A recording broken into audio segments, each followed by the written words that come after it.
Indonesia akan menjadi pusat manufaktur dunia. Bagaimana cara Indonesia menjadi pusat manufaktur dunia?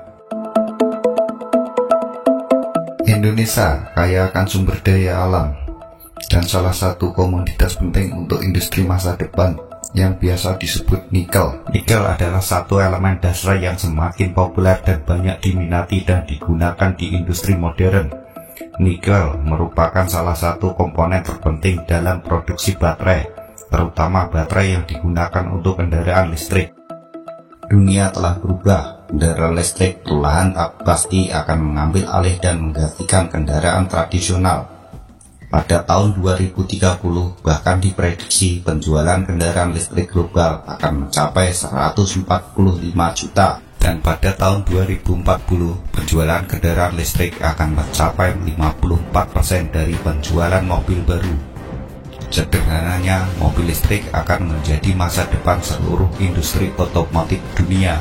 Artinya, nikel yang berperan besar dalam pembuatan mobil listrik dan menggerakkan industri ini akan sangat diminati. Hal ini akan membawa Indonesia menjadi peran penting dalam perubahan besar ini. Indonesia dikenal dengan cadangan nikel terbesar di dunia. Tepat bersama Australia, kedua negara masing-masing memiliki 21 juta metrik ton cadangan nikel dan menyumbang lebih dari 43,6% dari total cadangan seluruh dunia. Sebagai negara dengan cadangan nikel terbesar di dunia, Indonesia ini kita harapkan akan menjadi produsen utama produk-produk barang yang berbasis nikel.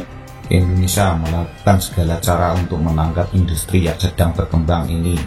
Salah satu alasan mengapa Indonesia berada di jalur yang tepat untuk menjadi pusat manufaktur global untuk industri kendaraan listrik bukan karena Indonesia memiliki cadangan nikel terbesar, dan Indonesia telah melakukan suatu hal yang penting untuk menangkap seluruh industri kendaraan listrik ini. Indonesia melarang ekspor nikel mentah dan menjadikan produksi kendaraan listrik global melambat dan harga nikel naik. Karena larangan ekspor nikel mentah ini dalam hal ini memicu banyak perdebatan di kalangan ekonomi dunia. Intervensi pasar sebesar itu akan mengganggu pasokan nikel global dan memicu konflik perdagangan. Makanya, mengapa ada sejumlah sengketa yang diajukan oleh banyak negara terkait pelarangan ekspor nikel Indonesia. Salah satunya, Uni Eropa telah mengajukan sengketa perdagangan ke Organisasi Perdagangan Dunia. Selain itu, larangan ekspor nikel mentah ini juga menimbulkan pro kontra di kalangan masyarakat setempat. Karena produk nikel sudah memberikan kontribusi besar bagi masyarakat setempat dan meningkatkan pendapatan ekspor bagi Indonesia sekitar 1 miliar dolar per tahun dan cukup untuk mempekerjakan ribuan orang di sekitar daerah penghasil nikel, dan banyak orang kehilangan pekerjaan dari kebijakan ini. Namun disinilah hal-hal yang menarik akibat larangan ekspor nikel mentah ini. Indonesia mungkin telah menghancurkan industri ekspor nikel mentahnya yang telah menghasilkan miliaran dolar atau lebih dalam pendapatan negara, atau menghapus pekerjaan dan mata pencarian di pasar lokal, dan juga menimbulkan keresahan di masyarakat internasional. Namun setelah semua itu dikritik dan dikenal sebagai tindakan buruk, akhirnya Indonesia menang. Harga dari mobil itu memang cost-nya ada di baterainya. Dan setelah beberapa bulan pemerintah Indonesia melakukan kebijakan ini, Indonesia menarik gelombang besar investasi asing dari Tesla, Ford, perusahaan raksasa AS hingga Hyundai dan LG, hingga merek multinasional dan terlaris dari Jepang seperti Toyota dan Nissan, dan masih banyak lagi siap masuk ke Indonesia untuk berinvestasi. Toyota telah mengumumkan investasi 1,8 miliar dolar, serta Qualcomm Taiwan telah menginvestasikan lebih dari 8 miliar dolar. Sedangkan konsorsium Korea Selatan yang dipimpin LG Energy berinvestasi lebih dari 9 miliar dolar.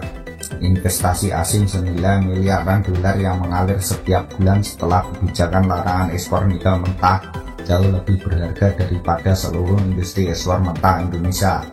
Dengan banyaknya investasi yang masuk, ini akan menambah lebih banyak pekerjaan bagi masyarakat lokal dan menjadikan Indonesia pusat manufaktur kendaraan listrik dunia. Pemerintah Indonesia telah menargetkan rencana ambisius pada tahun 2030 menjadi ekonomi terbesar keempat dunia. Rencana itu telah menargetkan seluruh industri kendaraan listrik. Pada tahun 2024 bahkan diperkirakan Indonesia akan mencatatkan nilai ekspor tertinggi yang pernah ada, sebesar 300 miliar dolar oleh aspek hilir dari produk-produk terkait nikel. Faktanya pada tahun 2021 saja ekspor komponen jadi dari nikel saja direncanakan sekitar 20,9 miliar dolar, dan seberapa besar keseluruhan produk jadi berbasis nikel untuk 5 hingga 10 tahun mendatang. Pemerintah Indonesia telah menargetkan pada tahun 2030 25% mobil listrik dari seluruh total penjualan mobil baru. Namun meski target ambisius itu masih jauh di depan kita, dampak jangka pendeknya sudah terasa. Setelah sukses dengan kebijakan pemerintah, Indonesia mempunyai banyak rencana ke depan. Indonesia sangat kaya akan sumber daya alam. Pemerintah akan meniru keberhasilan pelarangan nikel mentah yang telah berhasil menarik banyak investasi asing. Untuk industri tertentu dan spesifik, pemerintah Indonesia saat ini menyebutkan bahwa mereka akan menghentikan ekspor tembaga mentah, bauksit, dan timah untuk mendorong masuknya investasi asing dan membantu meningkatkan nilai dalam sumber daya alam. Tapi sekali lagi kebijakan ini akan memicu banyak kontroversi di seluruh dunia dan dapat menyebabkan konflik perdagangan dengan banyak negara-negara besar, atau bisa juga menyebabkan negara-negara lain mempunyai sumber daya alam bergabung melawan praktik perdagangan Indonesia yang tidak adil. Bagi Indonesia, menerima investasi senilai miliaran dolar itu sangat berarti. Pemerintah harus menyediakan ribuan bahkan ratusan ribu orang-orang yang sangat terampil dan banyak menyediakan para insinyur-insinyur yang mempunyai SDM yang memadai. Investasi yang masuk ke Indonesia akan tidak baik bagi investor jika Indonesia tidak bisa memenuhinya. Mungkin pada 2030 kami berharap Indonesia dapat menghasilkan lulusan-lulusan teknik yang memadai, dan pada tahun 2040 ke depan dapat lebih banyak menciptakan insinyur, agar investasi yang masuk seperti dari Korea, Cina, Jepang tidak memaksa untuk mengirimkan pekerjanya sendiri.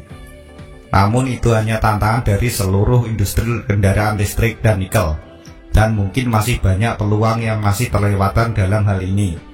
Namun kita lihat berapa tahun ke depan nikel Indonesia dapat pergi berapa jauh dan berapa banyak tantangan yang dihadapi. Beritahu kami apa yang menurut Anda merupakan tantangan terbesar dari seluruh ruang dalam video ini. Silahkan berkomentar di bawah.